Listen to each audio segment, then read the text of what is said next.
Alors, tout d'abord, avant de vous laisser la parole, Madame la Ministre, et de commencer à échanger, un petit mot d'introduction du président du groupe Omnes, Marc-Henri Desportes. Madame la Ministre de la Culture, Mesdames et Messieurs les membres de CS Actu, chers directeurs, professeurs, collaborateurs, chers étudiants, c'est un immense plaisir et un grand honneur de vous accueillir ce soir au sein de l'un de nos campus parisiens pour cette nouvelle conférence organisée par CS Actu et tout particulièrement sous le patronage de notre école de sciences politiques et relations internationales HEIP.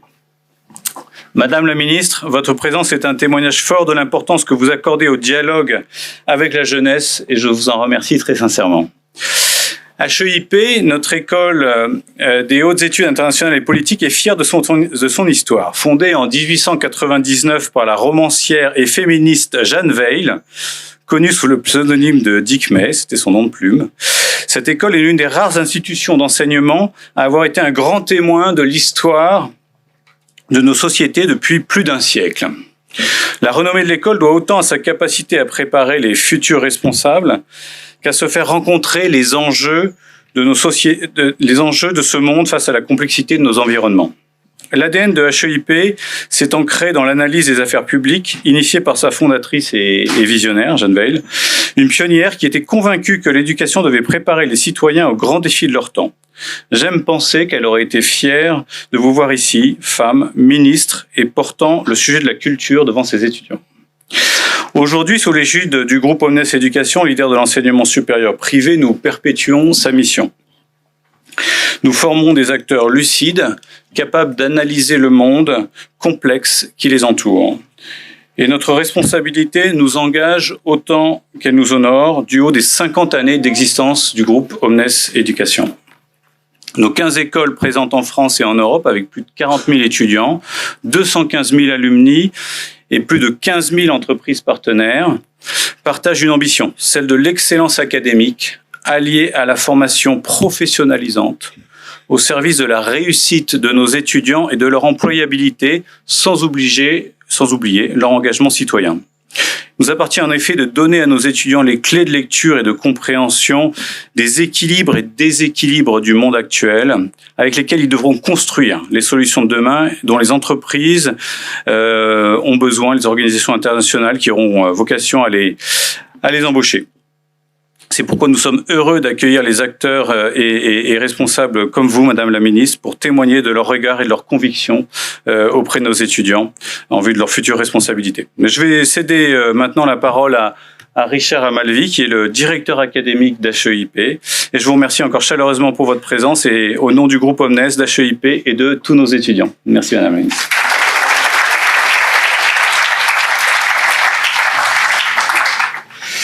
Merci, cher Marc-Henri.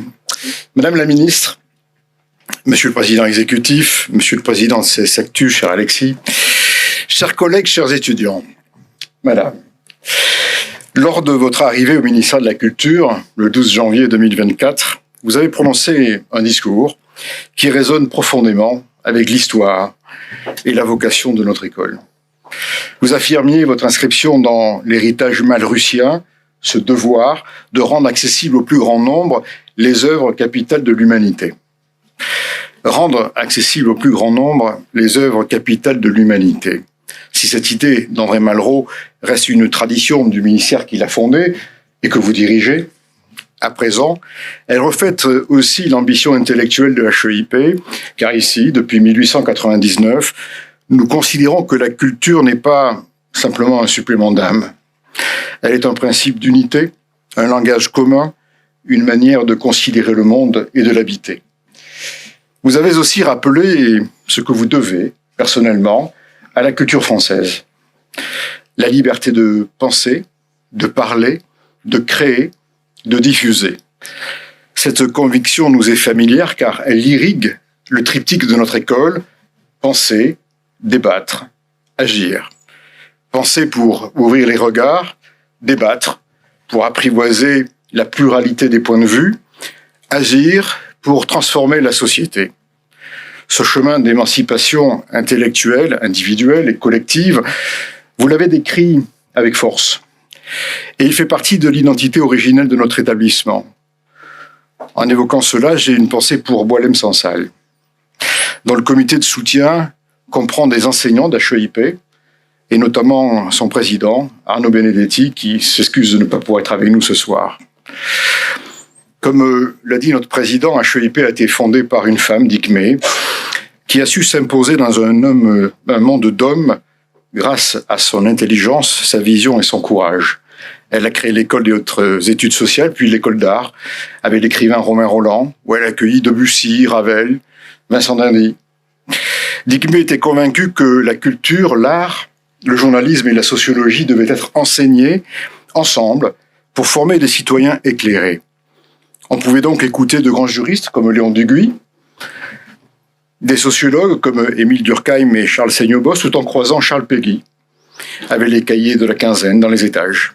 On y entendit aussi Aristide Briand, et c'est la raison pour laquelle le 9 décembre, dans cet amphithéâtre, nous commémorerons la loi de séparation des églises et de l'État pour le 120e anniversaire de son adoption. Je suis persuadé, madame, qu'une personnalité comme la sienne, audacieuse, volontaire, profondément républicaine, aurait trouvé un écho particulier auprès de vous. Et c'est à elle que l'on doit cette idée centrale: on ne transforme pas la société sans comprendre ses imaginaires. Cette intuition trouve un prolongement naturel dans le lieu même où nous nous tenons aujourd'hui, ce campus Eiffel, un campus qui abrite, aux côtés de HEIP, d'autres écoles du groupe Omnes Éducation, et qui, par ses diversités, illustre parfaitement ce que vous rappeliez dans votre discours de 2024. La culture comme circulation, comme ouverture, comme partage. Sub de Pub, dont je salue le directeur général, Étienne Porto, forment les futurs professionnels de la communication, du marketing, de la création visuelle et publicitaire. Ce sont des métiers où la culture irrigue chaque geste. La manière dont une société se raconte, se projette, débat et imagine ses futurs. Sub de Pub est un lieu où l'on apprend que la communication n'est jamais neutre.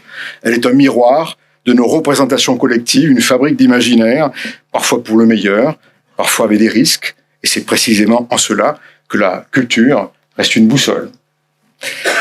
Le CE, l'école d'ingénieurs en technologie numérique, innove dans les domaines de l'intelligence artificielle, de la cybersécurité, des systèmes embarqués. Dans cette grande école d'ingénierie, on conçoit les technologies qui transforment nos vies, nos échanges, nos créations. Le dialogue entre HEIP, Sub de Pub et ECE sur ce campus peuvent se faire rencontrer les sciences politiques, la communication et l'ingénierie numérique. Ici, la culture rencontre la technique. Ici, le sens rencontre l'innovation. C'est ce type d'écosystème que André Malraux, en son temps, aurait qualifié d'espace de métamorphose, où chaque discipline féconde l'autre.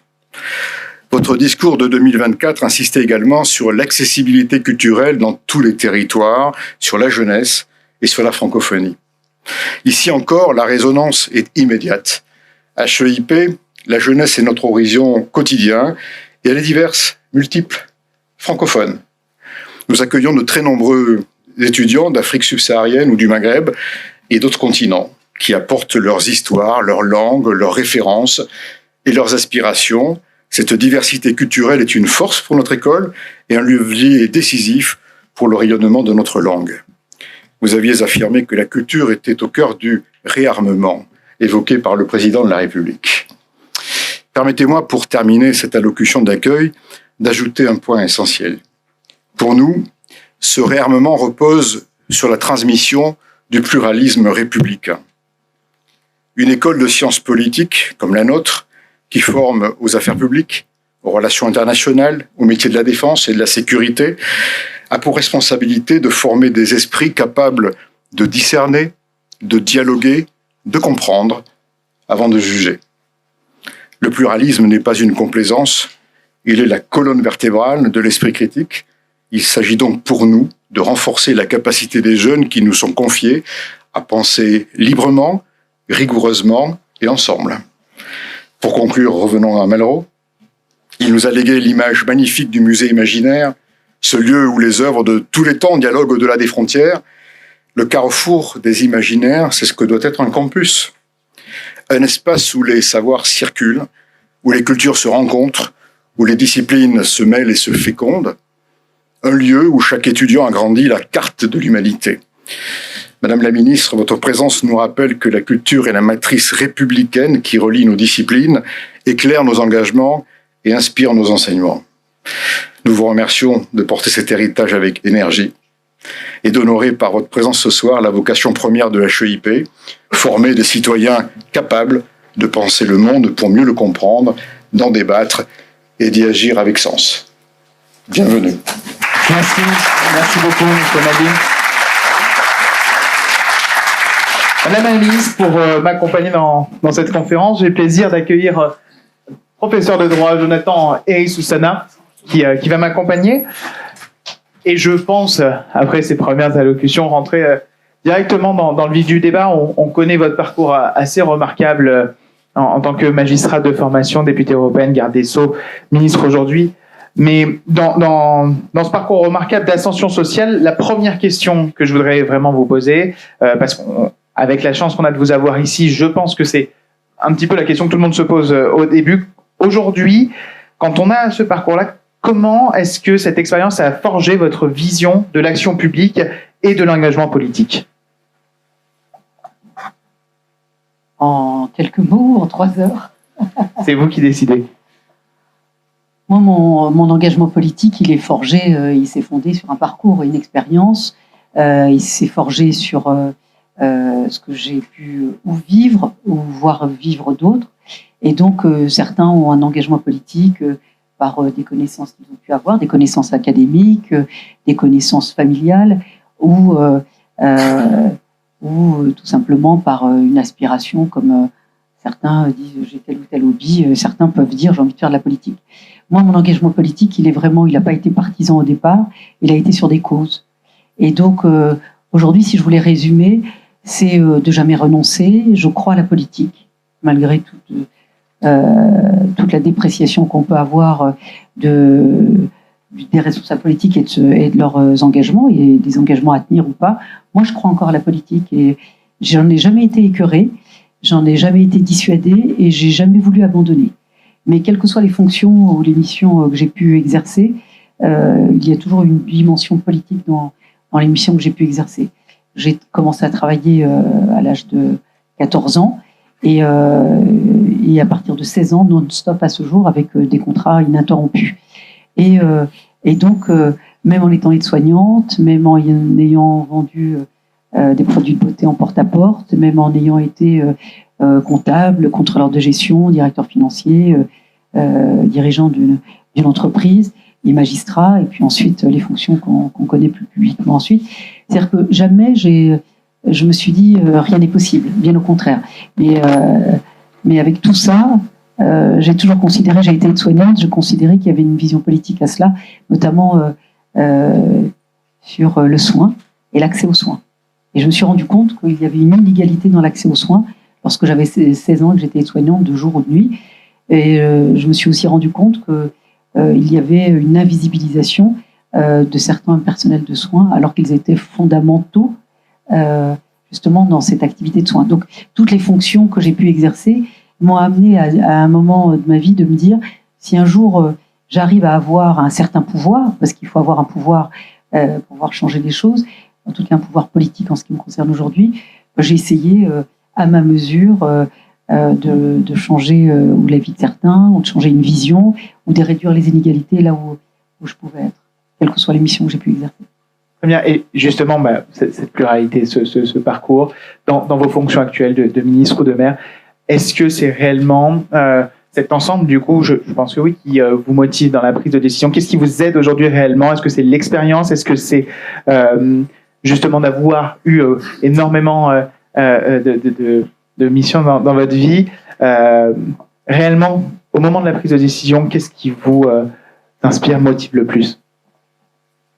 C'est vrai, vous avez raison. Ce qui est majeur quand vous avez une responsabilité, c'est de savoir décider et rapidement décider. Et rapidement décider, c'est pas la précipitation, parce que vous pouvez vous tromper. Mais décider, c'est important. Moi, ce qui contribue à une décision, alors après, j'ai été formée moi par des responsables politiques, que ce soit Nicolas Sarkozy. Lorsque je suis venue à son cabinet, j'ai appris à travailler très différemment. Moi, je sais qu'il m'a appris à travailler différemment. Je pensais savoir travailler. j'étais magistrat magistrat confirmé, lorsque je suis venue à son cabinet, je me disais, je sais décider. Par définition, un magistrat, il décide. Et en fait, j'ai remis mes fondamentaux à un autre niveau. Il faut décider vite, il faut avoir des éléments précis pour fonder un constat rapide. Et un constat, c'est pas sans recommandation. C'est de voir quels sont les majeurs, si je puis dire, et vous décidez rapidement. Après, c'est un mode de vie, c'est un tempérament. Moi, je considère, et je le vois dans le ministère, et d'ailleurs, à chaque fois que quelqu'un s'exprime, un directeur général ou mes collaborateurs, ils savent qu'il faut aller très vite. Moi, je considère que, d'une manière générale, la vie est trop courte, donc il faut vite agir. Et l'action politique devient de plus en plus rapide, l'actualité va vite, donc il faut vite aussi décider.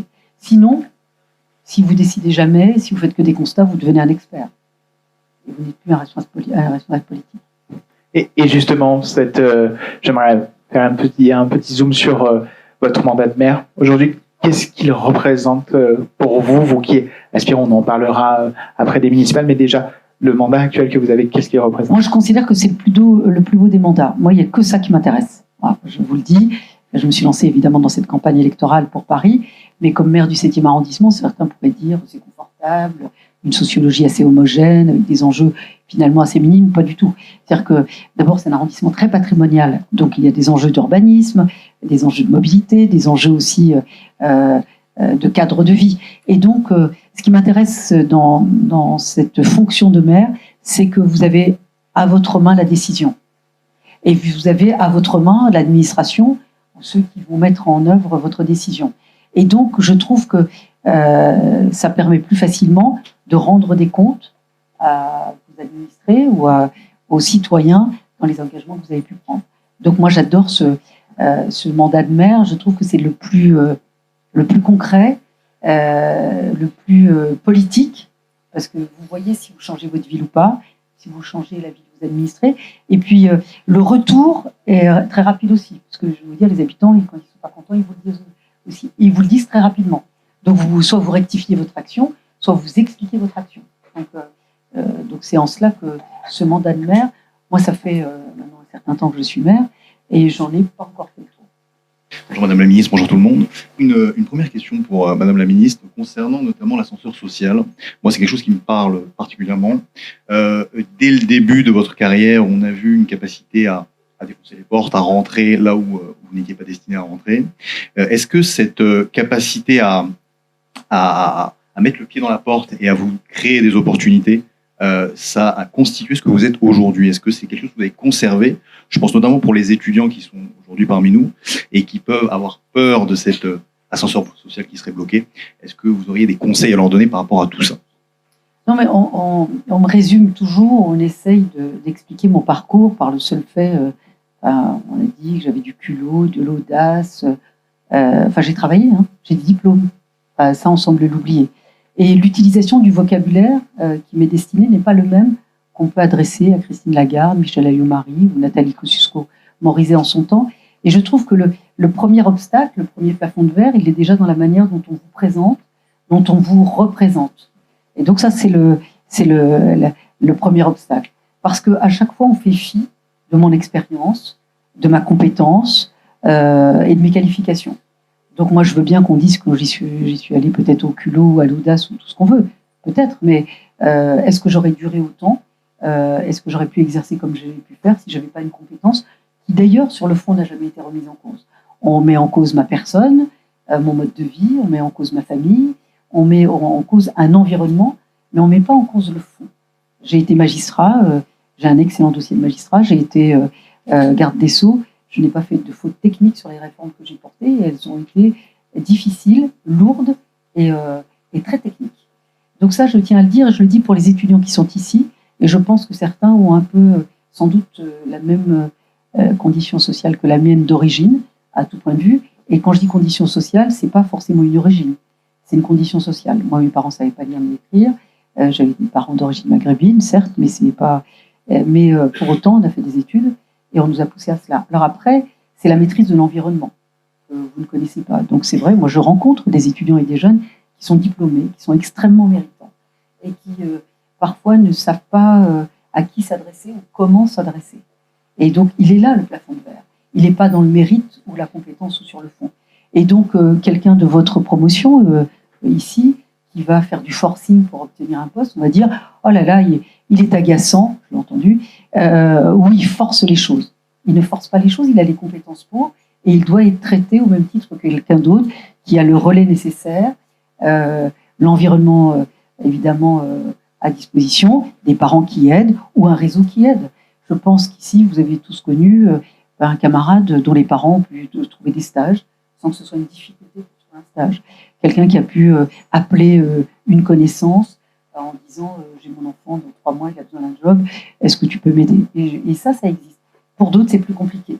Et donc, il ne faut pas les réduire à un culot ou une audace, ou quelque chose de finalement d'assez grossier. C'est aussi un peu comme ça qu'on peut me qualifier, et donc qualifier, moi je vois certains jeunes, et faut être attentif, évidemment, à ce qu'ils sont, et aussi à la surcapacité qu'ils ont dû déployer, l'énergie qui va avec, pour être dans cette salle, par exemple. Et moi, je suis très attentive à cela. Moi, j'ai eu la chance, c'est vrai, de rencontrer des personnalités non des moindres, qui m'ont permis d'être là.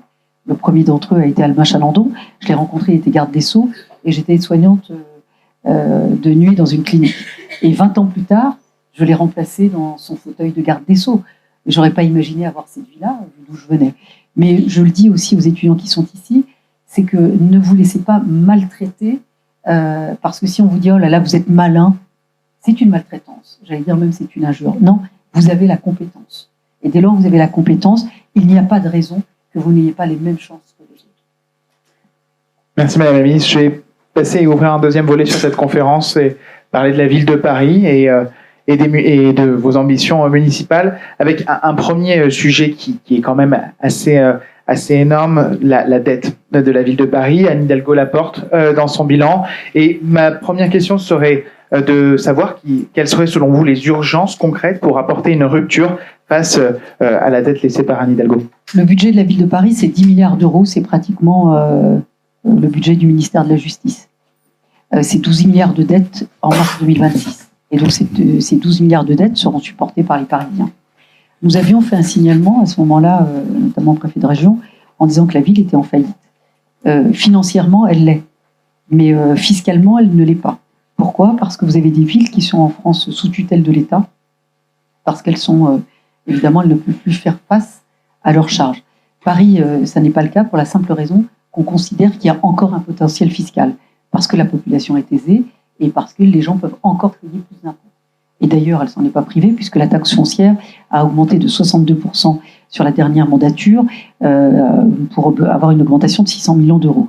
Alors 600 millions d'euros, moi je dis simplement, et ça c'est les comptes que nous devons rendre aux Parisiennes ou aux Parisiens, comment ces 600 millions d'euros se sont-ils traduits dans le quotidien des Parisiens? Est-ce que la ville est plus propre? Non.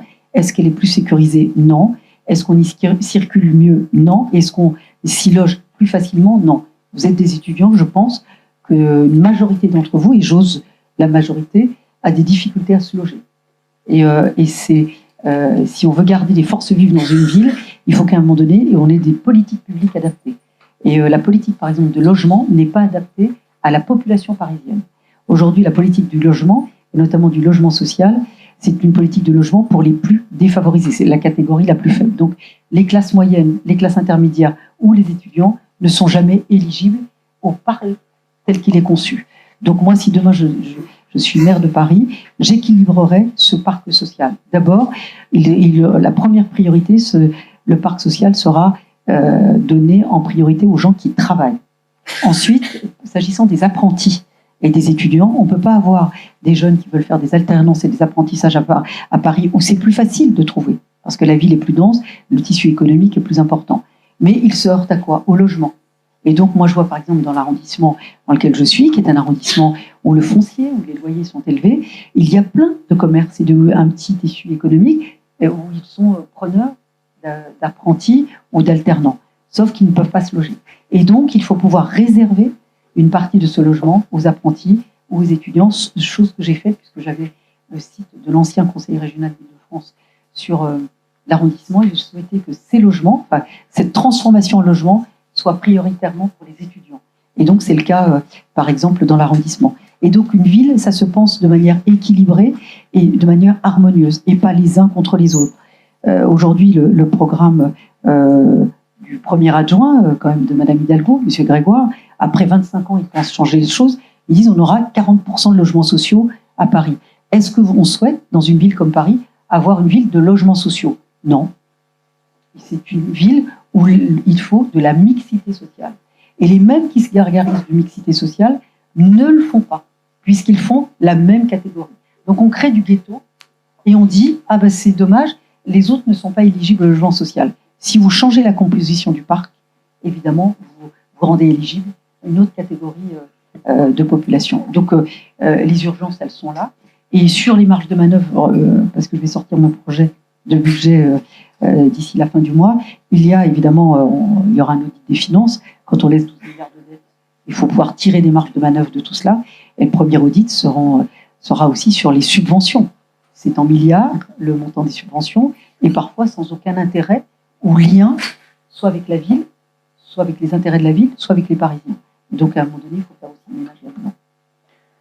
Justement, c'était une question fondamentale sur le logement et notamment le logement des étudiants. Juste avant que Eric Soussana vous pose une question sur l'esthétique de la ville de Paris, je veux juste faire ce zoom-là parce que finalement aujourd'hui, et je pense que ça concerne énormément d'étudiants, de jeunes Parisiens et Parisiennes dans cet amphithéâtre, même avec une situation modeste, il est quand même compliqué pour un étudiant de se loger à Paris. Donc c'était très important que vous nous disiez quelques mots là-dessus. Et justement, quel serait, si demain vous êtes élu maire de Paris, le premier message, la première action que vous adresserez aux jeunes Parisiennes et Parisiens? Sur la jeunesse, parce que être jeune, ça vous échappera pas, c'est pas un statut, c'est un petit passage. Et puis quand on dit on est jeune, il y a plusieurs catégories de jeunes. Vous avez les apprentis, vous avez des gens qui sont déjà installés dans la vie professionnelle, d'autres qui font des études longues, d'autres qui ont souhaité faire des années de césure et reprendre. Et donc la jeunesse, ça n'est pas situation. Ce sont des situations diverses.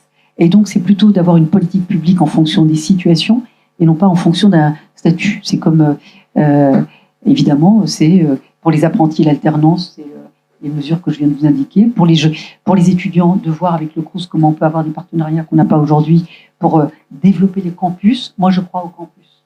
Je trouve que dans une ville où petit à petit les forces vives quittent cette ville, 125 000 habitants ont quitté cette ville, 30 000 enfants ont quitté les écoles parisiennes. Nous avons des écoles entières qui ferment. Et donc la mairie de Paris dit on se bat pour le maintien des ouvertures de classes, mais si vous n'avez plus d'enfants, les classes, voire les écoles, sont dans l'obligation de fermer. Moi, je voudrais maintenir et les familles, et puis les enfants, les adolescents. Je veux qu'il y ait une vie, et que ce soit évidemment des forces vives qui restent dans cette ville, parce que ce sont eux qui font, qui tiennent cette ville. Donc, ça serait plutôt une politique de logement, donc adaptée en fonction des statuts, une politique aussi par rapport aux étudiants, notamment sur ces campus, et donc avoir des partenariats avec les universités. On a très peu de liens avec les universités parisiennes, et la mairie de Paris, je le regrette. Et à la fois, pour une collectivité comme Paris, qui est la première capitale d'Europe, à la fois c'est la plus grande capitale d'Europe, et c'est la ville la plus dense d'Europe, et la plus petite. Nous sommes, je vois, Londres, c'est 1200 km², Paris, c'est 102 km². Berlin, c'est 900, Paris, c'est 102. C'est tout petit et c'est dense. Donc il faut avoir des choix de priorité, et il faut avoir des leviers d'attractivité. Donc le levier d'attractivité, vous avez raison, c'est on reste des lieux de recherche, de sciences, où nous avons des grandes universités, des grands noms d'universités, vous les avez rappelés dans vos propos introductifs. Nous sommes connus pour notre académie, au sens le plus large du terme, et donc il faut que la ville de Paris s'en empare aussi. Vous parliez de la culture, par exemple, je me suis aussi rendu compte que, comme ministre de la Culture, il y a énormément d'équipements culturels à Paris, d'équipements nationaux, et d'équipements municipaux qui ne vont pas bien. Mais on n'a aucun échange entre les deux. Et donc, moi, je souhaiterais que le Théâtre de la Ville, le Théâtre du Châtelet soient en lien avec l'Opéra de Paris, la Comédie Française ou la Philharmonie, que les liens soient beaucoup plus étroits qu'ils ne sont aujourd'hui, car ils sont inexistants. Et donc, ça permet de diffuser la création d'artistes aussi. Ça permet d'avoir accès à un autre type aussi de création, parce que ça permet aussi cette mixité des œuvres, des arts, des artistes. Et donc tout cela, effectivement, c'est le projet évidemment que je suis en train d'élaborer. Et puisque vous disiez au départ, il y a un sujet pour les Parisiens, c'est la mobilité.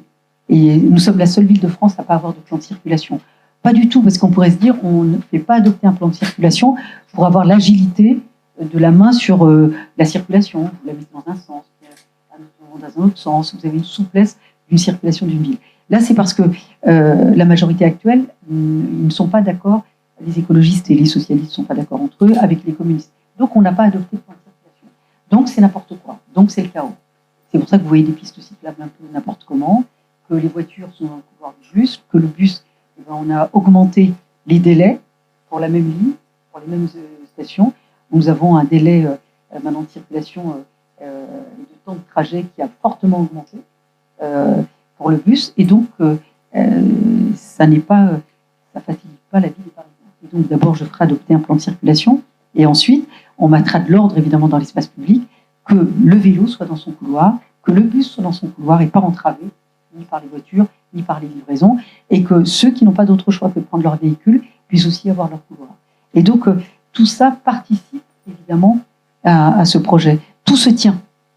Et aujourd'hui, tout le monde est opposé. Le vélo, il est opposé à la voiture est opposée au bus, le piéton est opposé à tout le monde, et donc ça ne va pas. La catégorie sociale, les jeunes sont opposés aux plus âgés, les personnes à mobilité réduite sont souvent les grands oubliés de cette politique municipale, donc c'est important de l'avoir en tête. Et de la même manière, quand vous voyez la circulation, et vous voyez aux abords de votre école, les plots, les blocs de béton, on est la seule ville à avoir ça. Alors que maintenant, vous avez des urbanistes, j'ai fait des propositions hier d'ailleurs qui sont sorties avec des maquettes qui ont été travaillées par des experts, des urbanistes, des architectes, qui intègrent aussi les notions de sécurité. C'est ce qu'on appelle la prévention situationnelle. Aujourd'hui, l'architecture d'un immeuble, d'un site, d'une circulation, d'une voie, intègre ces dispositifs de lutte contre l'insécurité ou les intrusions. Par exemple, le terrorisme qui est arrivé dans le quotidien des Français a aussi changé la gestion d'une ville, et notamment dans son architecture et son urbanisme. Vous parliez de la question de l'architecture, ça tombe bien puisqu'on avait prévu de parler un petit peu d'esthétisme avec Alexis. Force est de constater actuellement que Paris est en train de s'en dire. Est-ce que, selon vous, c'est le fruit direct des politiques d'Anne Hidalgo ou ça serait quelque chose de plus large? Et si ça l'est, quelles sont les mesures que vous souhaitez mettre en place pour pallier à ce problème, sachant que Paris n'est pas une ville comme une autre? Paris est une ville en chantier permanent. Alors, moi, je veux bien ne pas personnaliser sur Madame Hidalgo, mais c'est le bilan d'une majorité sortante. Et tous ceux qui se présentent aujourd'hui sont comptables de ce résultat-là. Regardez sur la saleté. De la même manière, la collecte, les taxes liées à la propreté, normalement, sont proportionnelles. C'était une redevance en fonction du service rendu. La mairie de Paris l'a transformée en taxe parce que aujourd'hui, vous êtes prélevés, les Parisiens sont prélevés d'une taxe beaucoup plus élevée que le service rendu. On paye plus cher le coût de la propreté, de la collecte des déchets, que la réalité. Donc ça aussi, c'est une anomalie. Et donc, aujourd'hui, c'est de remettre de l'ordre et de mettre de l'esthétisme et du patrimonial. Par exemple, sur la rue de Rivoli ou d'autres secteurs ou d'autres quartiers, il faut qu'il y ait une charte patrimoniale pour les commerces. Hier, j'étais encore dans le 18e arrondissement, avenue Marc-Zormois. Il n'y a pas un commerce qui soit harmonieux avec son voisin, ou harmonieux tout court d'ailleurs avec lui-même. Et donc, il faut une charte patrimoniale sur les commerces qui s'ouvrent de devantures, de vitrines. C'est comme ça que vous avez l'harmonie esthétique et patrimoniale d'une ville. Et Paris est une ville, nous sommes un pays, pour avoir beaucoup voyagé, on est un des pays le plus patrimonial au monde. Patrimoine historique, culturel. Et Paris, on l'a vu avec les JO, le monde entier a pu voir le patrimoine parisien. Et donc, il faut le préserver, le protéger. Là, aujourd'hui, vous avez bien vu, c'est rafistolé. Si vous avez un panneau qui tombe, ou un feu rouge, un poteau de feu rouge qui tombe, c'est rafistolé avec du scotch.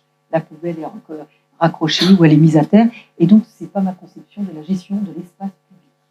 Et sous Delanoë, il y avait un contrat de maintenance, pardon de le citer, qui était donné à Decaux, qui s'occupait de la maintenance de l'espace public. Une poubelle qui est de travers, un panneau qui manque, un feu rouge qui tombe, et tout était remis d'aplomb dans l'heure, en tous les cas dans la journée. Aujourd'hui, ça n'est plus le cas parce que nous n'avons plus cette maintenance de l'espace public. Il faut la rétablir. C'est-à-dire que tout est lié. Si c'est propre, c'est sécure. Si c'est sécure, c'est agréable à vivre. C'est agréable à vivre, vous avez une mobilité plus libre. Et donc, tous ces enjeux-là sont liés. Et donc c'est pour ça que mon projet tournera autour de ces priorités. Si je puis me permettre, ça fait un petit peu écho à la théorie de, je crois que c'était Giuliano, le maire de New York, qui parlait de la théorie de la vitre brisée. C'est-à-dire, si on laisse une petite vitre se briser, ça donne l'image Quand que vous tout peut réparez être pas, brisé. quand vous réparez pas tout de suite, on se dit, on attendra que tout soit cassé pour tout réparer. En fait, vous ne réparez jamais. Et donc, c'est comme la manière, l'éclairage. Il n'y a pas un Parisien qui ne se plaint pas, dans certains endroits, d'absence d'éclairage ou de faiblesse d'éclairage. L'absence d'éclairage ou la faiblesse de l'éclairage génère de l'insécurité. C'est démontré. Et donc, il faut qu'il y ait un éclairage là où c'est nécessaire, ou plus d'éclairage là où c'est plus utile. Et si d'être écologiste et écologique, on a recensé tous les squares de Paris. Les 2/3 ne sont pas utilisables de manière normale par les Parisiens. Ils sont soit squattés, soit dégradés, soit totalement fermés, carrément livrés à des trafics en tout genre. C'est une réalité parisienne. C'est comme les jardinières, parce que là on en a fait une vidéo hier d'ailleurs, toutes les jardinières ont dit oui, on végétalise des rues, mais après on laisse tomber. Donc c'est devenu des endroits dévolus aux rats, puisque ça se dégrade, puisque ça n'est pas entretenu. C'est-à-dire qu'on vous met des rues fermées, végétalisées, mais qui ne sont pas entretenues. Donc là, c'est open bar pour les rats et déchetterie qui va avec. Les deux bois, qui sont les deux poumons verts de la ville, bois de Vincennes, bois de Boulogne. Aujourd'hui, si vous regardez, je vais prendre le bois de Boulogne, la prostitution, de la fixation des campements à l'intérieur et de la délinquance. On a vu les tragédies qui sont arrivées encore récemment. Le bois de Boulogne, le bois de Vincennes, on a un camp de naturistes, on a un endroit où sont les SDF, nous avons un camp aussi de migrants qui se sont installés, des gens qui sont déboutés du droit d'asile, qui sont installés à l'intérieur, et puis de la prostitution de toute nature. Et donc, c'est totalement, les Parisiens sont dépossédés de ces magnifiques poumons verts. Dans notre projet, c'est de pouvoir tout revégétaliser, mettre de l'éclairage, ce n'est pas le cas aujourd'hui, et mettre 2 antennes de police à l'entrée des 2 voies. Comme ça a été Central Park, vous êtes trop jeune, mais Central Park, il y a quelques années, c'était un coupe-gorge. Ça n'est plus le cas aujourd'hui. Et donc, on voudrait réhabiliter ces parcs et ces jardins qui sont les 2 poumons verts de la capitale. Effectivement, on voit et on comprend bien aussi l'ensemble des changements que vous voulez mener pour Paris. Si on devait, je n'irais pas simplifier, mais vraiment marquer pour vous, selon vous, les 3 grands points de rupture avec la politique menée par Anne Hidalgo, aujourd'hui, ce serait lesquels? D'abord, la propreté. Moi, je m'engage à ce que la ville soit propre 7 jours sur 7, 24 heures sur 24. Donc, déjà, ça serait un grand changement. La fin des chantiers ouverts, interminables, ça, je vais vous dire, je ne vais pas proposer des aménagements où la ville repartira 6 ans en chantier. Donc, je mettrai fin au chantier. Et beaucoup de chantiers ne sont pas nécessaires, qui existent aujourd'hui. Vous avez des éventrations de trottoirs pendant des mois, sans qu'on sache vraiment quelle est la finalité de ce chantier. Et donc, il faut une rationalisation des chantiers et évidemment revoir les calendriers de chantier. Alors, la mairie de Paris vous dira il y a très peu de chantiers de nature publique. Mais ils oublient une chose, et c'est pour ça qu'il faut que les Parisiens soient informés de cela, c'est que les chantiers qui sont sur la voie publique, qui même s'ils sont privés, ils occupent l'espace public. Et donc, la mairie de Paris a donné une autorisation. Et donc, s'agissant, par exemple, si je prends le 7e arrondissement, qui est un arrondissement très dense, petit, des petites rues, j'essaye de négocier en direct, parce que je n'ai pas la compétence, avec les responsables de chantier, pour que l'occupation de l'espace public soit le plus réduite possible, ou en tous les cas soit bien avec une vraie chronologie. Un exemple, si pour un chantier il faut 5 bases-vie, les bases-vie qui vous parfois coupent pendant des mois une rue, de dire vous n'avez pas besoin des 5 bases-vie en même temps, le chantier le nécessite, mais pas en même temps. Quand vous terminez une phase, vous mettez la deuxième, vous enlevez la première. Vous finissez la deuxième phase, vous enlevez la deuxième, vous remettez la troisième. Et ça permet de laisser le quartier vivre avec un chantier maîtrisé. Donc ça serait évidemment un changement majeur.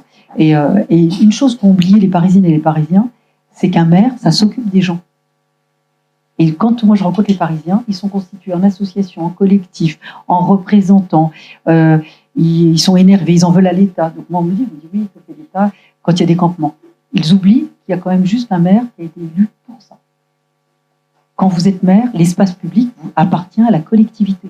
Donc, ce qui se passe sur l'espace public, c'est votre responsabilité.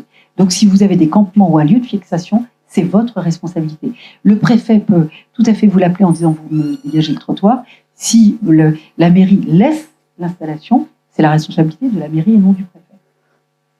Et effectivement, vous disiez tout à l'heure que le mandat de maire était celui le plus proche des citoyens et que indirectement, demain, il y a quelque chose qui ne va pas, on peut aller tout de suite chercher son maire. Une question peut-être là qui va s'ouvrir sur la ville de Paris, mais surtout sur la partie culture.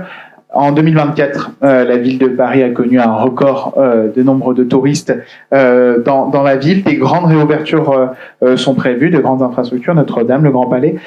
Aujourd'hui, et vous avez parlé d'accessibilité, comment est-ce qu'on peut aujourd'hui et demain arriver à trouver le bon équilibre à la fois entre cette ouverture internationale constante et continuer sur une meilleure accessibilité pour les Parisiens et les Parisiennes? Ça se régule. D'abord, vous le régulez, parce que le tourisme de masse, c'est bien pour la croissance économique et c'est moins bien pour les habitants ou les riverains. Et donc, quand vous êtes maire, vous régulez aussi ce tourisme. Et le tourisme de masse doit contribuer à l'entretien du patrimoine. Alors, il y a des villes qui ont mis des péages, des droits d'entrée. La ville est trop petite pour mettre un péage. À Londres, vous pouvez le faire. La ville est plus grande. Paris, c'est plus compliqué, le droit de péage. Et donc, moi, par exemple, à partir du 1er janvier 26, puisque j'ai pris les mesures, tous les opérateurs culturels auront un tarif différencié. Les étrangers hors Union européenne, parce qu'on est soumis à une directive européenne, paieront beaucoup plus cher que les citoyens européens. Et donc, ainsi, ils contribueront non seulement à l'entretien du patrimoine, mais aussi au financement de la création. Et donc ça se régule, ça s'organise avec l'État et avec la collectivité, notamment sur les infrastructures. Je vais continuer un petit peu sur cet aspect culturel, notamment sur les industries de la culture et les industries créatives qui représentent 92 milliards d'euros de chiffre d'affaires et 740 000 emplois. Face à la concurrence internationale des plateformes, quelle stratégie la France déploie-t-elle pour maintenir le leadership, mais surtout continuer à supporter nos champions de la culture dans les industries culturelles? Vous avez différents secteurs. D'abord, le cinéma, avec l'opérateur le CNC.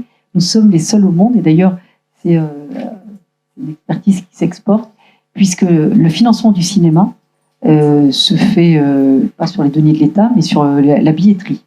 Et donc, ça nous permet d'avoir un cinéma d'auteur qui a disparu en Europe. Moi, je me souviens du cinéma d'auteur italien, même allemand, on n'en a pratiquement plus, parce qu'ils n'ont pas le même système de financement. Aujourd'hui, comme le financement essentiellement porte sur la billetterie, donc les grands films et les grands succès américains financent nos films d'auteur, sur lesquels il y a peu d'entrées, mais ça permet de financer de la création, de la liberté d'expression, et donc c'est un outil de financement assez unique au monde qu'on doit préserver, parce que là, ça fait 2 fois qu'on essaie de le supprimer ou de le plafonner, et donc j'ai refusé et le plafonnement et la suppression. Je trouve que cet outil qui marche très bien, il faut le garder, et ça finance notre cinéma de manière incroyable. On a des dispositifs fiscaux, et nous sommes en pleine discussion budgétaire, notamment les crédits d'impôt pour les tournages, qui est vraiment un moyen d'attractivité sur tout le territoire national. Comme je vous disais, la France est un pays très patrimonial, donc on a énormément de demandes de tournage. Et donc, on a des dispositifs fiscaux qui sont très attractifs pour que beaucoup de pays étrangers, de production étrangère, viennent tourner en France. Et donc, il faut le préserver. Donc, dispositifs fiscaux, dispositifs de financement assez uniques qui permettent de maintenir un secteur qui peut être en difficulté, notamment le cinéma et les tournages. Après, vous avez la musique. Alors, on a créé le Centre national de la musique, justement pour avoir, sur le modèle du CNC, d'avoir un CNC de la musique qui est alimenté pour l'essentiel par la taxe streaming que j'essaye de déplafonner, parce qu'aujourd'hui, comme ils veulent pas faire un vrai CNC, ils plafonnent la taxe, donc ce qui est au surplus part dans le budget de l'État. Nous, on voudrait déplafonner pour que ce qu'on prélève sur la musique vienne à la musique, parce que la filière de la musique qui peut être en difficulté, c'est parce que les structures, l'écosystème est pas, la filière n'est pas structurée. La musique, c'est très divers. Et donc, la musique et la musique française, nos talents français irriguent le monde. Et il y a un autre domaine où on est pratiquement leader, c'est le gaming. Tout ce qui est vidéo, le gaming, ça c'est une industrie créative, culturelle française, où le monde entier nous reconnaît. Donc, on peut aller, le film d'animation par exemple, vous pouvez trouver des productions étrangères, mais ceux qui les font, ce sont des Français. Et on a une denrée très rare, je parlais tout à l'heure sur l'enseignement, c'est les écoles de formation, la FEMIS, toutes les écoles de cinéma, y compris de musique. Enfin, cet écosystème, on est quand même très fort. Donc il faut le préserver. Alors, comme la filière est très déstructurée, pas organisée, donc c'est un peu compliqué. Donc à nous de la structurer et à nous de la soutenir. Donc c'est ce qu'on fait par les dispositifs fiscaux notamment. Merci beaucoup. Et toujours sur un enjeu culturel et en même temps avec un enjeu très moderne, j'aimerais vraiment avoir votre avis sur l'IA et sur son impact sur ces industries créatives. Aujourd'hui, comment, à l'échelle de l'État, on peut continuer et accompagner nos entreprises et nos industries créatives tout en protégeant le droit de nos artistes et de ces industries. Alors, il y a un combat, moi je ne les oppose pas, il y a tous ceux qui sont pour l'innovation, donc sans régulation. Et je trouve ça tout à fait louable parce qu'on a des champions français, on a des ingénieurs français qui sont très très bons dans l'IA et donc il faut absolument promouvoir nos champions nationaux. Et pour autant, l'IA qui est une avancée exceptionnelle. Rappelez-vous, on avait peur d'Internet, maintenant vous êtes des générations qui n'avaient connu que Internet. D'autres générations auront connu l'IA comme nous. Donc on n'a pas à en avoir peur, mais il faut la réguler. Et donc, lorsque je suis devenue ministre de la Culture, on avait un peu perdu le combat sur l'IA à réguler, et notamment à protéger nos artistes et les droits d'auteur. Donc, le président de la République avait annoncé un sommet international de l'IA. Lorsque j'ai été nommée, je lui ai demandé de mettre un volet culturel important, ce qui a été le cas. Et donc, ça nous a permis de développer des solutions de régulation, d'encadrement, et surtout la juste rémunération des artistes, et de pouvoir identifier dans les modèles d'entraînement, qu'on puisse avoir sur les modèles d'entraînement de données, qu'on puisse rendre à César ce qui est à César et de le rémunérer en conséquence. Donc mon combat, il est là. On a gagné une partie avec le règlement sur l'IA Act, qui commence à être mis en œuvre. Je sais qu'il y a il y a un lobby très fort au niveau européen pour différer sa mise en œuvre, mais si on diffère sa mise en œuvre, on perd 2 ans d'utilisation des données aux dépens des créateurs et des artistes. Là, j'ai un conseil des ministres européens le 28 novembre pour que justement lutter contre cette volonté de vouloir différer la mise en œuvre de ce règlement. Demain, l'IA peut aider dans la prise de décision politique? Je m'en sers pas ni pour mes discours, ni rien. Moi, j'écris encore. Et donc, je ne m'en sers pas. Mais je vois ma fille, comment elle l'utilise. C'est assez impressionnant. Voilà.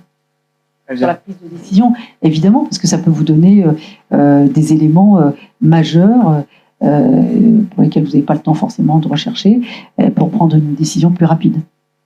Sur la place de la culture, aujourd'hui, on voit forcément que dans les débats qui entrent et qui sont en cours à l'Assemblée, on entend peu parler par les députés de culture. Comment est-ce que, dans une période qu'on pourrait appeler évidemment de crise, on continue et quelles sont évidemment les actions menées au ministère de la Culture pour continuer à porter la culture au premier plan, même dans cette situation-là? Dans un pays quand même qui est fracturé, où les oppositions sont très fortes, où vous avez une polarisation de la société, on ne peut plus se parler sans s'aboyer dessus, où avant même qu'on ait pu répondre, qu'on puisse évidemment ne pas vous écouter, je trouve que la culture, elle a son sens.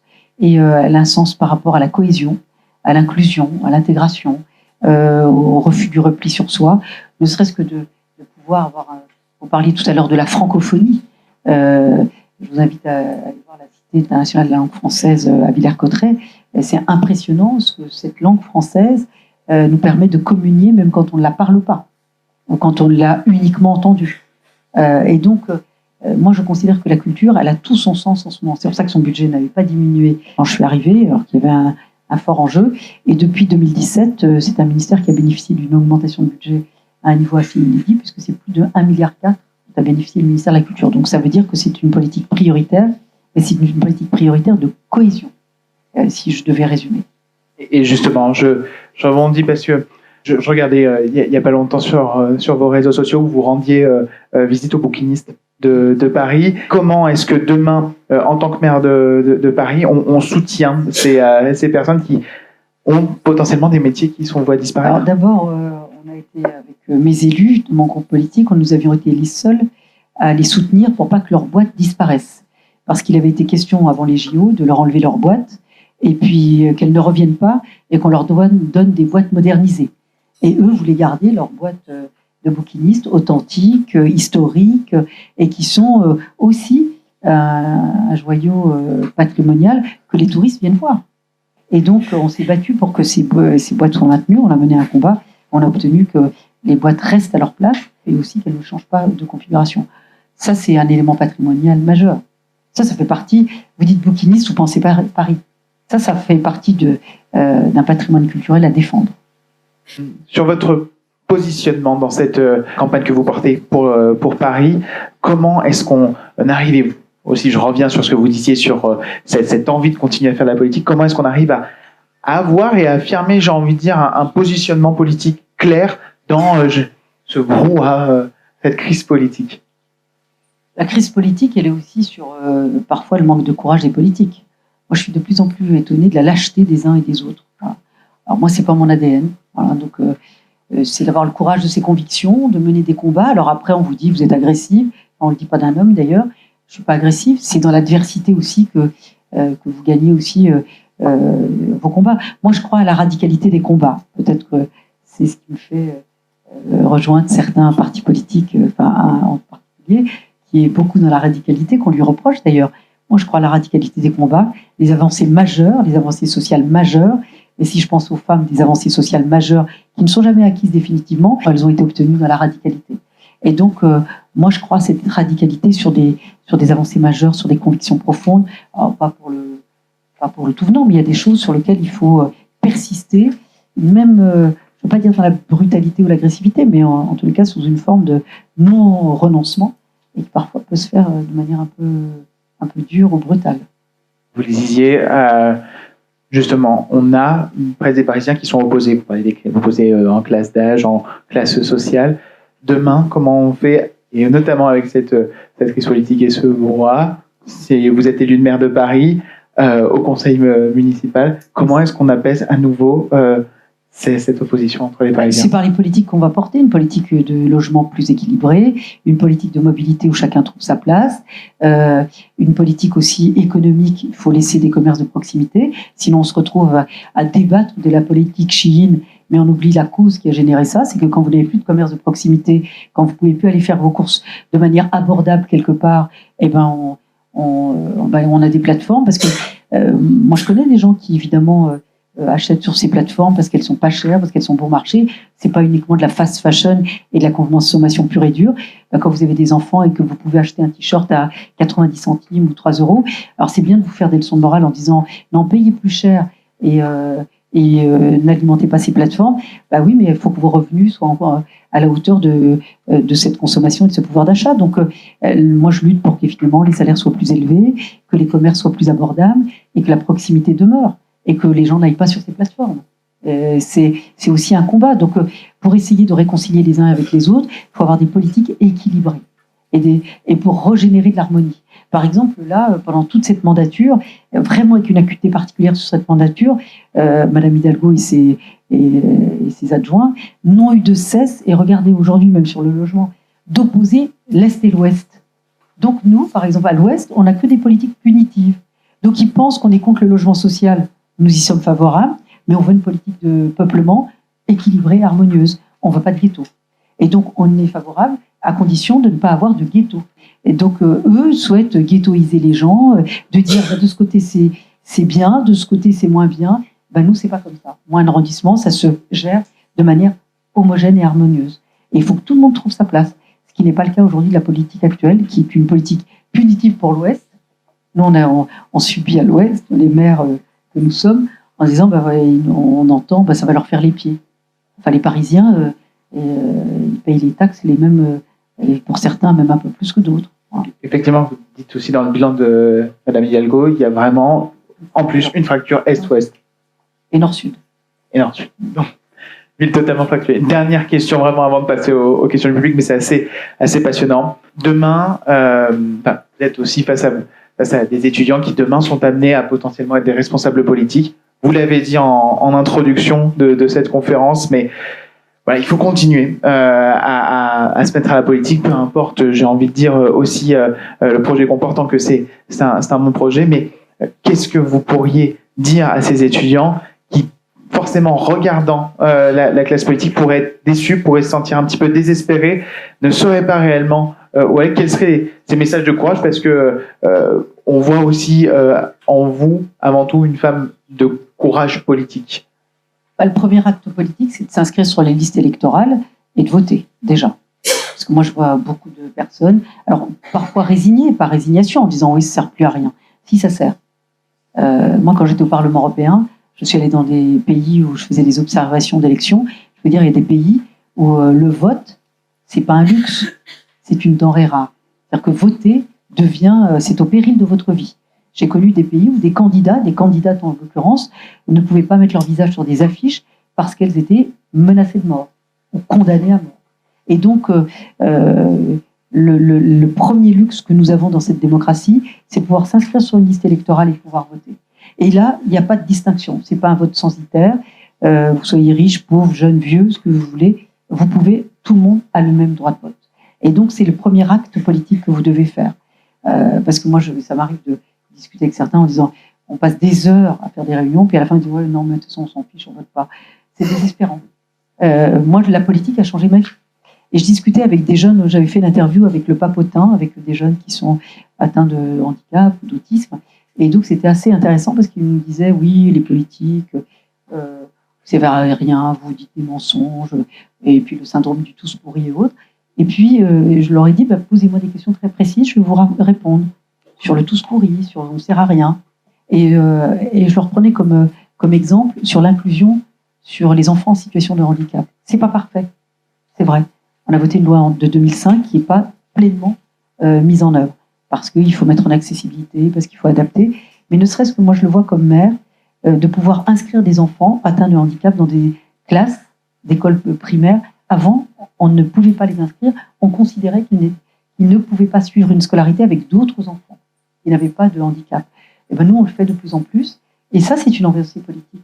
S'il n'y avait pas eu la politique, ces enfants seraient toujours aujourd'hui exclus du système scolaire. Moi, j'ai l'Institut national des jeunes aveugles dans l'arrondissement.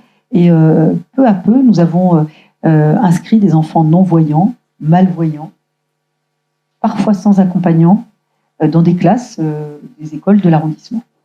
Non seulement ça se passe très bien, mais en plus, ils vous font la leçon. Et donc ça, c'est grâce aussi à la politique. Donc moi, je veux bien que la politique ne sert à rien, mais allez voir dans des pays où il n'y a aucune liberté politique. Je peux vous dire que ça fait mal. Et donc, nous avons cette liberté politique-là. Elle n'est pas parfaite. Je dois dire que parfois, elle n'est pas totale, c'est vrai. Mais c'est à vous de prendre ce pouvoir politique par l'expression de votre conviction. Et aussi, et si vous trouvez que ça ne va pas assez vite ou assez bien, l'engagement politique. Alors, ce n'est pas facile, surtout à l'ère des réseaux sociaux, parce que parfois, vous êtes un peu blindé de ce qu'on peut lire, les caricatures, les insultes, les attaques. Donc, il faut évidemment aussi passer outre. Voilà. Mais le combat en vaut la peine, à mon avis. Merci beaucoup. On va désormais passer aux questions du public. Première question. Bonsoir Madame la Ministre. Merci beaucoup pour votre intervention. Victor Delabrief, étudiant en 3e année ici à HEIP. Et j'ai aussi effectué un stage au sein de votre cabinet à la mairie du 7e. Madame la Ministre, un sondage Harris Interactive et Séances Publiques en partenariat avec HEIP publié très récemment, a révélé une nette baisse de confiance des Français envers leurs parlementaires, alors que les maires et élus locaux bénéficient d'une bien plus grande crédibilité. Comment expliquez-vous cette dualité de perception et quel rôle, selon vous, la culture politique peut-elle jouer pour notamment renforcer ce lien de confiance? Merci beaucoup. D'abord, c'est vrai que quand on voit le spectacle qui est donné au Parlement, en particulier à l'Assemblée nationale, on peut comprendre les Français. Sur le maire, c'est encore l'échelon politique qui est accessible. Donc, vous êtes content, pas content, mais en tous les cas, il est accessible, il est dans votre proximité. Et je voyais sur les élus actuels de la majorité municipale, c'est pas une question de couleur politique, mais sur les personnes, il y a un fort rejet sur la majorité actuelle. Ça en dit long sur leur proximité avec les habitants. Et c'est ce que je disais tout à l'heure, c'est qu'à Paris, on a oublié que le maire doit s'occuper de ses habitants.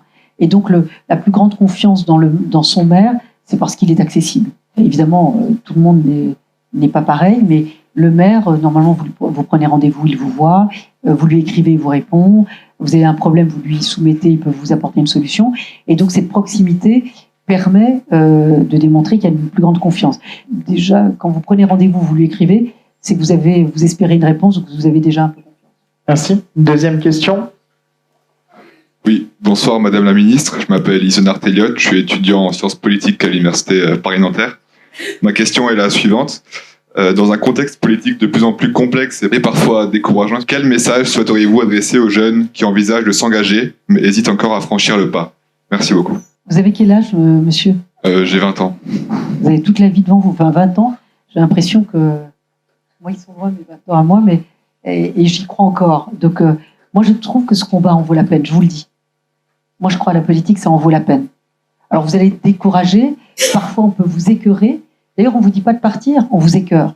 Et beaucoup partent par écœurement. Donc moi, je n'ai jamais cédé ni à l'écœurement, ni au renoncement. Donc je trouve que ce combat en vaut la peine. En tous les cas, moi, de tous les combats de vie que j'ai pu mener, j'ai exercé plein de métiers, plein de fonctions. Je me suis retrouvée dans des situations improbables. La dernière fois, quelqu'un me rappelait dans un endroit où j'avais travaillé, que j'avais totalement oublié. Et j'ai même travaillé à Londres, et donc j'avais oublié certains endroits. Mais je trouve que la vie politique apporte... alors après, il faut avoir l'énergie pour ça, il faut avoir l'envie pour ça. C'est sûr que si vous n'avez pas l'énergie, l'envie, la ténacité, si vous vous découragez vite, ça c'est sûr que c'est pas vraiment adapté. Mais moi, je trouve que le combat en vaut la peine. Même si vous menez une toute petite action. Je vois par exemple, hier, on était dans le 18e, le fait d'aider quelqu'un à se rescolariser. Ou d'aider quelqu'un, je vois, j'ai mon directeur de cabinet qui est là, nous sommes allés dans le centre du Marais, on a rencontré des gens qui dormaient à la rue, il y avait tout type de profil, et il y avait une retraitée de 72 ans qui avait 2300 € net par mois, mais comme elle n'avait pas de caution, comme elle n'avait pas de famille, elle n'avait pas de bien, et elle dormait à la rue. Et elle disait, je viens dormir au milieu de ces tentes parce que je me sens en sécurité.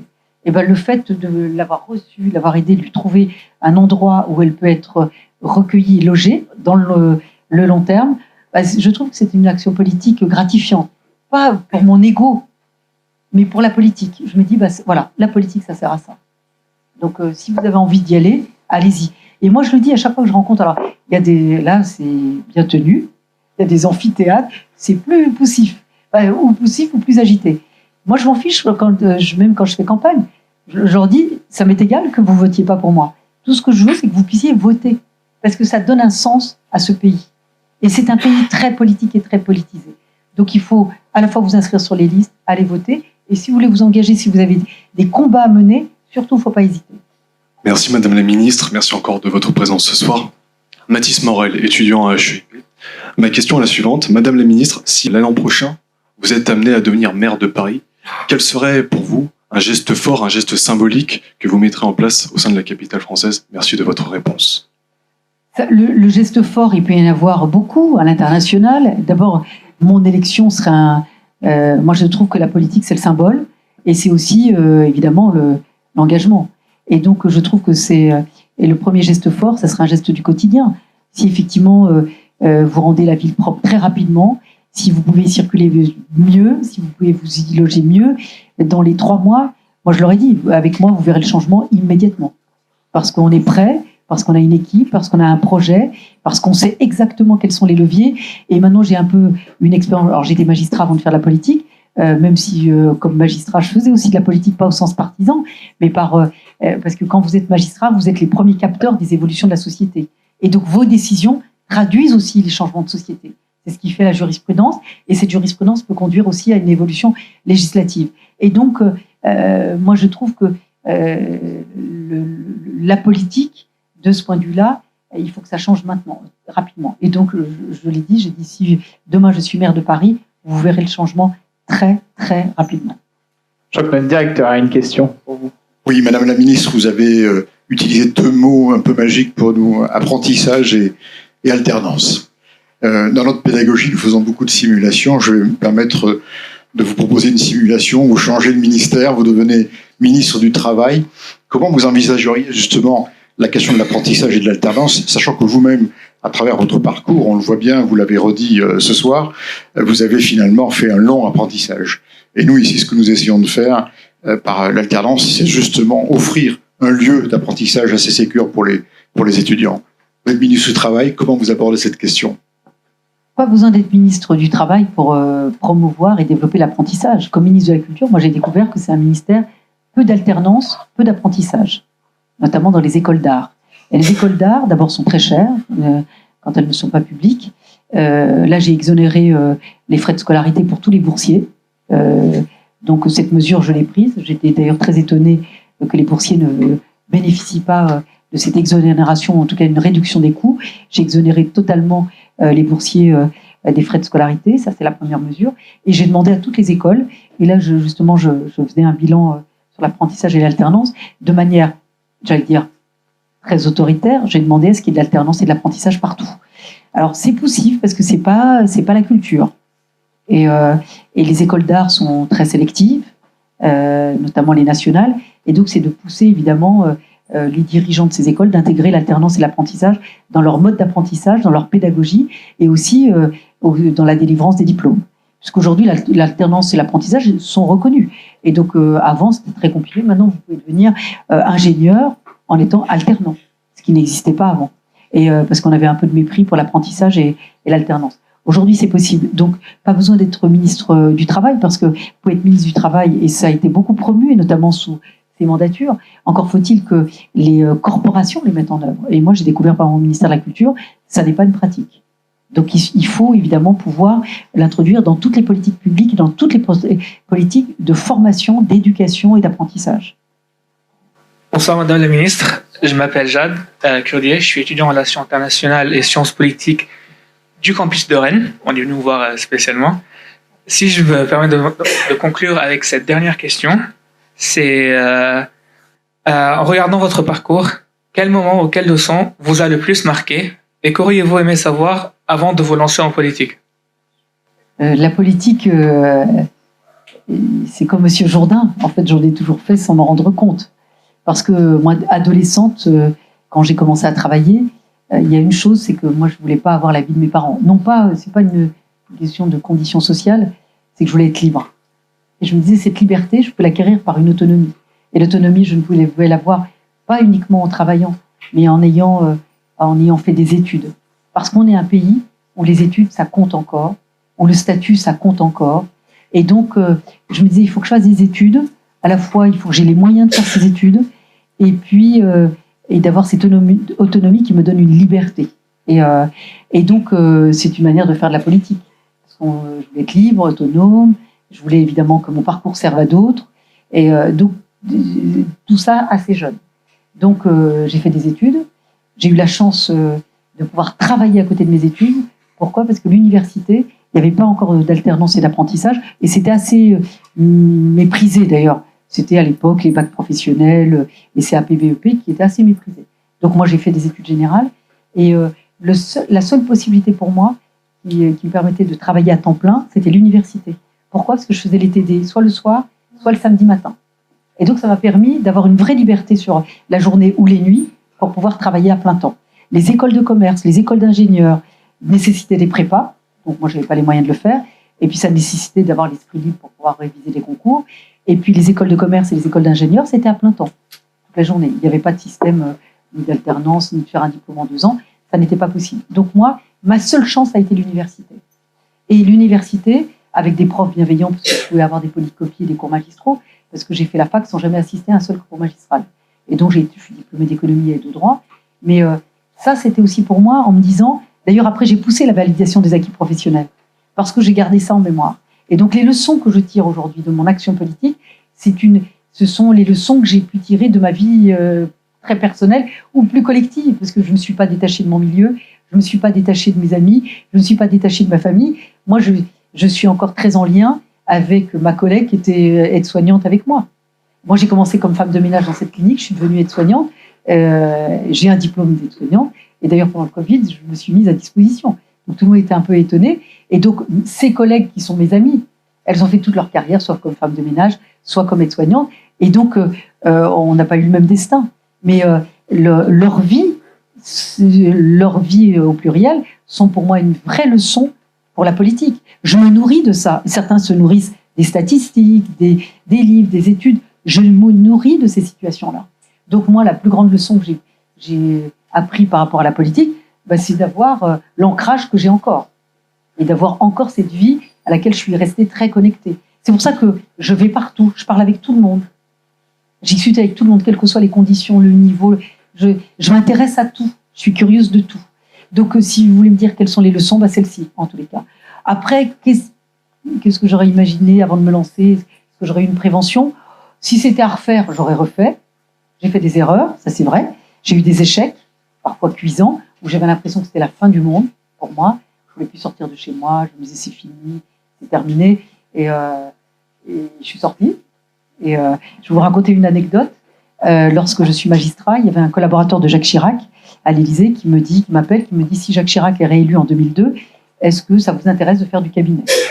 Et donc moi je dis oui. Je dis moi je voudrais aller au cabinet du garde des Sceaux, je suis magistrat. Parce que si vous voyez ce que je veux dire, vu mon profil, il y en a certains qui auraient aimé que je m'occupe des banlieues, des cités difficiles. Je considérais que j'étais magistrat et donc je voulais avoir un job par rapport à ma compétence et pas par rapport à une origine. L'origine n'est pas une compétence. Et donc Jacques Chirac est élu et donc je dis je voudrais aller au cabinet du garde des Sceaux que je connaissais bien, Dominique Perven, parce que c'est le maire de la ville où je suis née. Et donc on m'envoie voir son directeur de cabinet qui a été sous mon autorité. Donc je vais le voir et il me dit membre éminent du Conseil d'État. Et je lui dis, je voudrais travailler comme collaboratrice au cabinet du garde des Sceaux. Ah oui, mais pourquoi faire? Je suis magistrat. Oui, mais bon, est-ce que vous êtes vraiment un magistrat comme les autres?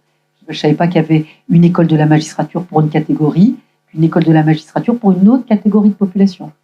En fait, il ne voulait pas. Mais bon, il tortillait. Et il a dit, oui, mais bon, je vais vous rappeler. Et il ne me rappelle pas, puis en fait, il ne me prend pas. J'ai cru que c'était la fin du monde. Je suis sortie de la chancellerie du rendez-vous. J'ai pleuré tout ce que je pouvais. En 2002, je me suis dit, j'ai raté ma vie, tout ce que j'ai fait n'a servi à rien, en fait, je suis nulle. Et bon, alors après, vous n'échappez pas à votre éducation, on vous a très peu valorisé. Et donc, je me disais, je voulais que ça. Donc, et puis, je suis rentrée dans mon bureau de procureur et j'étais au parquet d'Evry et j'écoute un discours de Nicolas Sarkozy sur la sécurité, et notamment sur la sécurité des plus fragiles. Et je me dis, tiens, ça correspond à ma vision de la sécurité et de la prévention de la délinquance. Et donc, je lui ai écrit et je lui ai demandé si effectivement je pouvais le rencontrer, chose qu'il a faite. Et je l'ai rencontré. On a discuté pendant plus d'1 heure. La manière dont je concevais la politique de sécurité, la prévention de la délinquance. On a discuté, il m'a dit, je veux qu'on travaille ensemble.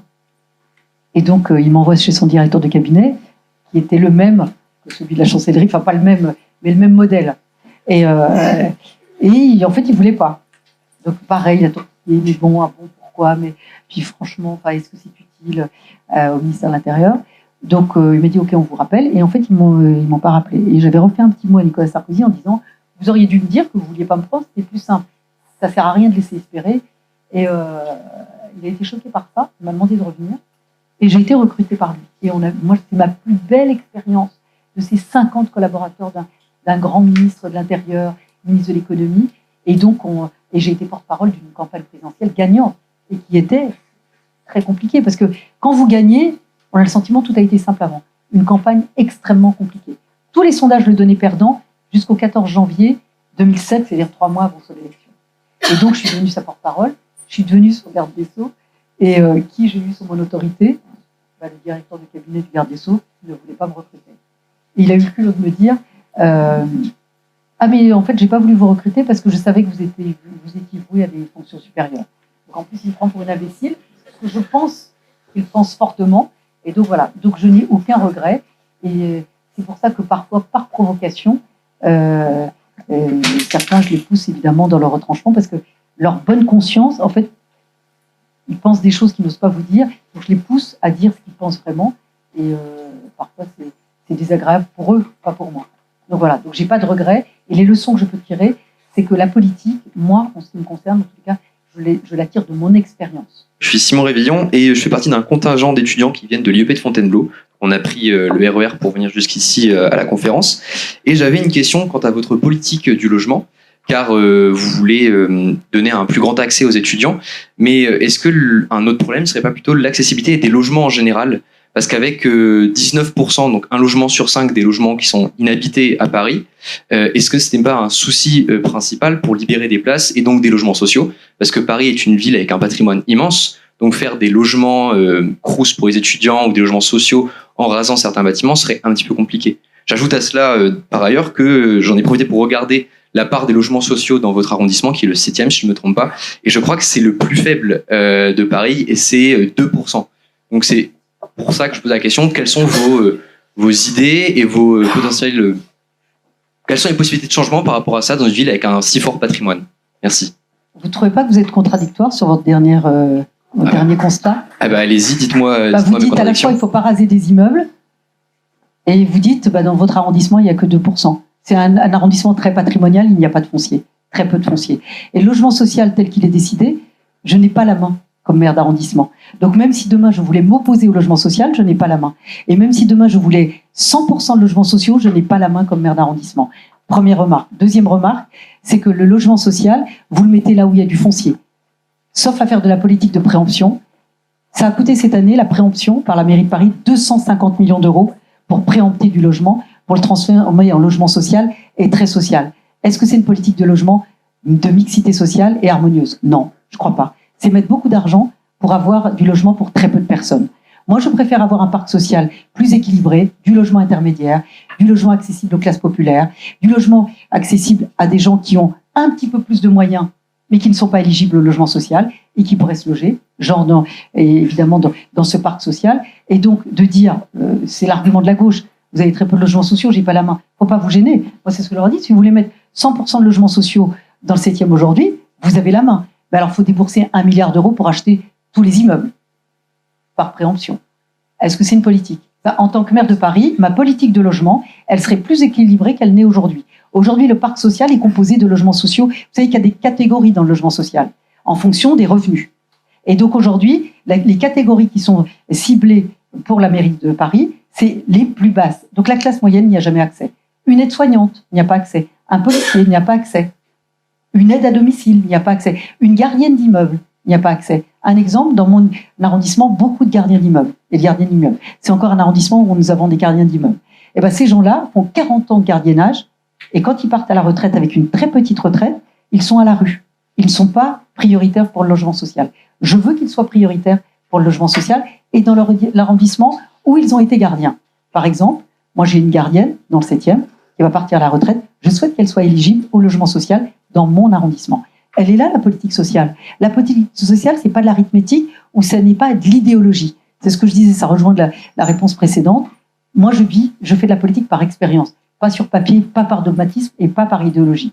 C'est ce que fait la municipalité actuelle. Donc, ce que vous dites, et sur le nombre de logements inhabités, oui, mais pourquoi sont-ils vides? À qui appartiennent-ils ces logements? Pourquoi ils préfèrent une location saisonnière ou à la Airbnb plutôt qu'une location longue durée? Les logements inhabités, vous avez raison, par des propriétaires privés, ils ne les mettent pas à la location. Même certains ne mettent à aucune location, même pas en Airbnb. Pourquoi? Parce que vous avez deux écueils. Un, vous n'avez pas de garantie de paiement des loyers. Et la majorité municipale ne veut pas faire expulser les gens qui ne payent pas leur loyer, notamment dans le parc privé.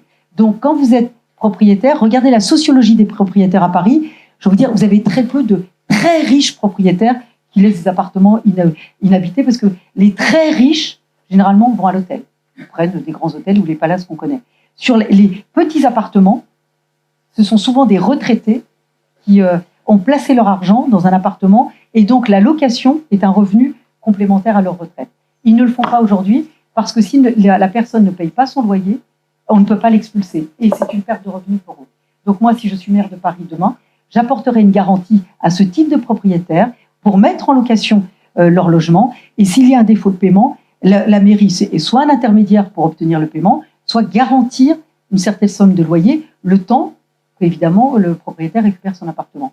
Donc quand vous n'avez pas de garantie de loyer, vous ne mettez pas votre appartement en location et quand évidemment c'est compliqué pour vous d'obtenir une expulsion s'il n'y a pas de paiement, bah vous le mettez en saisonnier parce que évidemment la personne ne peut pas rester. Donc ça c'est majoritairement ce qui se passe à Paris. Et d'autre part, l'encadrement des loyers qui peut fonctionner dans certains endroits ne fonctionne pas dans les endroits où ils l'ont mis à Paris. Pourquoi? Parce que l'encadrement des loyers comme il y a une pénurie de logements, quand la personne veut vraiment l'appartement, eh ben, il donne un complément, un surplus, malgré l'encadrement des loyers, en liquide. Moi, je ne veux pas rentrer là-dedans. S'il y a un encadrement des loyers, il faut respecter évidemment le cadre de cet encadrement. Sinon, comme il y a une pénurie, vous gérez la pénurie. Si moi, par exemple, pour mon enfant, je veux lui louer un appartement, mais il y a un encadrement des loyers, si vous et moi, vous n'avez pas de caution de garantie et que ce loyer, de manière encadrée, vous convient, mais que moi, ce loyer, de manière encadrée, me convient, mais je peux donner peut-être un plus sous la table, la personne va me prendre moi. Et c'est ce qui existe à Paris. C'est ça la réalité. C'est pour ça que moi, j'entends certains candidats qui font espérer des choses qui sont impossibles. Et c'est pour ça que je vous dis tout à l'heure, il faut que vous regardiez les raisons de tout cela. Parce qu'il n'y a pas que des riches propriétaires qui spéculent et parce que ça leur rapporte. Alors après, la réglementation, moi par exemple, si je suis maire de Paris demain, les Airbnb, je vais fortement les réduire. Madame la ministre, je crois qu'on a une dernière question encore là-bas. Oui, bonsoir Madame la ministre. Vous avez Raphaël bien fait de Gavarri. poser votre question en fait. Vous avez bien fait de poser votre question. Raphaël Gavarri, étudiant à Paris 1. Je voulais vous demander, toujours sur le sujet du logement, la délibération de la mairie de Paris récemment sur l'anti-co-living a fait pas mal parler dans la presse locale.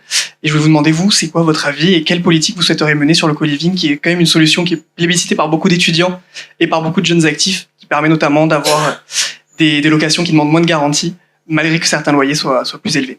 Alors, et surtout sur les grands appartements. Ça permet de remettre sur le marché des grands appartements qui aujourd'hui ne sont pas loués, parce que c'est plutôt, à Paris, la recherche elle est plutôt sur des studios, des petites surfaces. Donc le co-living, moi je suis plutôt sur la liberté, évidemment. Moi je suis contre la spéculation. Tout ce qui génère de la spéculation, je suis contre, parce que vous créez une inégalité d'accès au logement. Donc si le co-living est une solution pour des étudiants, ou par exemple,